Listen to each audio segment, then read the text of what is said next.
മണ്ഡല മകരവിളക്ക് തീർത്ഥാടനത്തിന് സമാനമായ തിരക്കാണ് ശബരിമലയിൽ. കുംഭമാസ പൂജയ്ക്കായി നട തുറന്ന് 4-ാം ദിവസമായ ഇന്ന് 30,000 ഭക്തരാണ് വെർച്വൽ ക്യൂ വഴി ബുക്ക് ചെയ്തിരിക്കുന്നത്. ഇന്നലെ 49,937 പേരാണ് ദർശനം നടത്തിയത്. മാസപൂജകൾ പൂർത്തിയാക്കി നാളെ രാത്രി 10-ന് നടയടയ്ക്കും. കുംഭമാസ പൂജ നാളുകളിൽ ശബരിമലയിൽ മണ്ഡല മകരവിളക്ക് തീർത്ഥാടന കാലത്തിന് സമാനമായ തിരക്കാണ് അനുഭവപ്പെട്ടത്. നട തുറന്ന 3-ാം ദിവസമായ ഇന്നലെ 49,937 ഭക്തരാണ് ദർശനം നടത്തിയത്.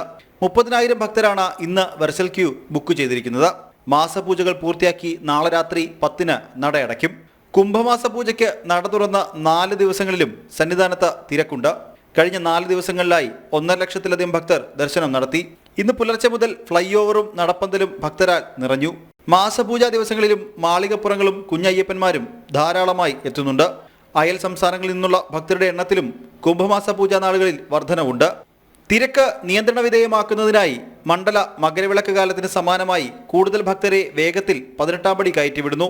പതിവ് പൂജകൾ പൂർത്തിയാക്കി രാത്രി 11 മണിക്ക് ഹരിവരാസനം പാടി നടയടയ്ക്കും. എല്ലാ ദിവസവും ഉദയാസ്തമന പൂജ, പടിപൂജ, കളഭാഭിഷേകം എന്നിവയുണ്ട്. ജനം സന്നിധാനം.